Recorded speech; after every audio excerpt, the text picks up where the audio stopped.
You join me here at B&O Olufsen of Nottingham. As you can see, we have the new Beolab 28 speakers alongside their big brothers Beolab 50. Beolab 28s are probably the best looking and sounding loudspeaker I have heard this year. And the good news is, although they're a little more difficult to connect than some of their other stablemates, the good news is they can be used with just about any brand of music system or AV system, new or vintage. And in this video, I'm going to explain how to connect Beolab 28s to pretty much anything. So please come and join me.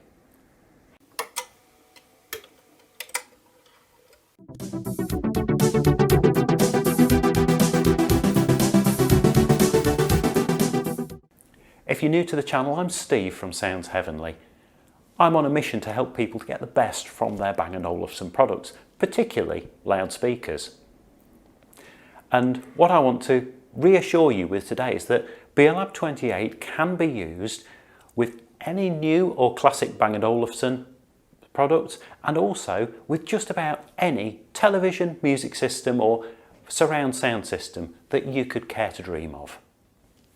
We're going to go through all the wired connection options in this video, but if you're interested in a wireless connection for these speakers, at the end of this video I'm going to link to another video that I made covering the smaller Beosound Emerge, Level and Balance speakers, and everything in that video linked at the end also applies to Beolab 28 for wireless connections.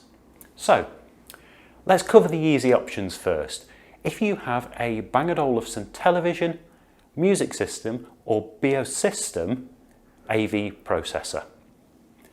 Everything made since 2013 by B&O Olufsen has RJ45 shielded power link connectors. So for those, Beolab 28s are nice and easy to connect using RJ45 shielded cables. As there is only one power link socket on each speaker, you do need to run a separate cable from your music system or TV to each speaker. You can't daisy chain the speakers as you would have done, for example, with the bigger Beolab 50s next to them. Pre-2013, going back to say 1990, B&O Olufsen used 8-pin DIN power link connectors. And again, nice and simple with cable connections, power link to RJ45 cables will allow Beolab 28s to connect to anything going right back to, for example, Beosound 9000, Beosystem 3, Beovision 10, Beovision 7 TVs, everything back to 1990. Going back even earlier, I would recommend if you've got any B&O Olufsen TV or music system from the 1960s, 70s or 80s, please get in touch at soundsheavenly.com. Let me know what you want to connect your Beolab 28s to and I'll find the best option for you. There are a myriad of choices, and for just about everything that B&O Olufsen have made in the last 60 years, we can plug straight into these speakers. So, moving on, let's cover non-B&O Olufsen music systems. Now typically, if you have a generic hi-fi system, the best sound quality will come from the tape or recording outputs.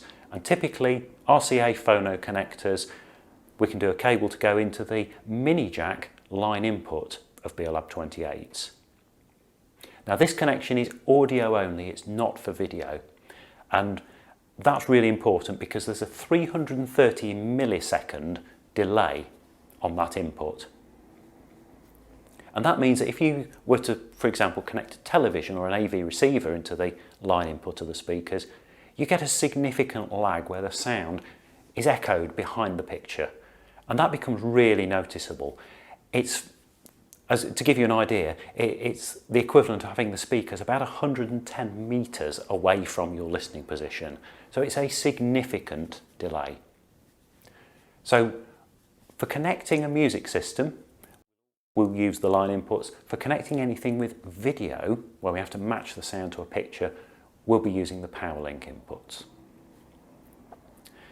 And to do that, there are a few options. The simplest and B&O Olufsen's official solution is to buy the Beosound Core.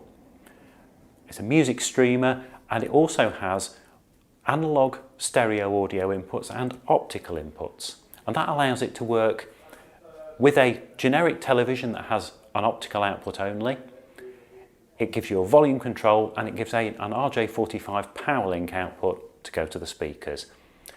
And by connecting on the power link input of the speakers, the delay is reduced right down to about 30 milliseconds, which is virtually negligible in terms of matching it to a TV picture.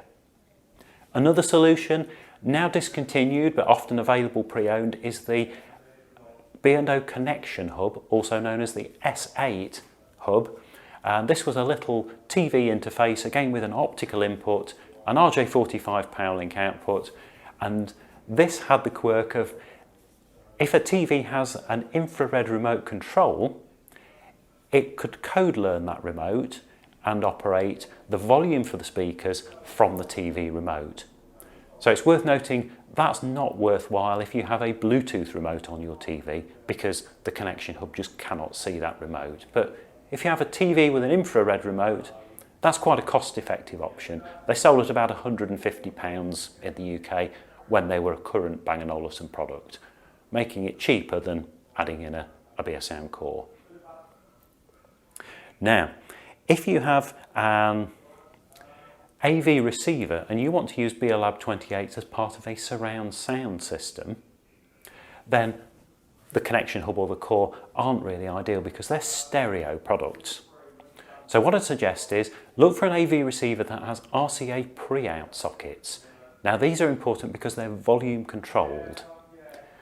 When we're using the power link input of these speakers, the speakers don't have their own volume control. So we'll be relying on the AV receiver to control the volume. And what I recommend here is a powered trigger cable.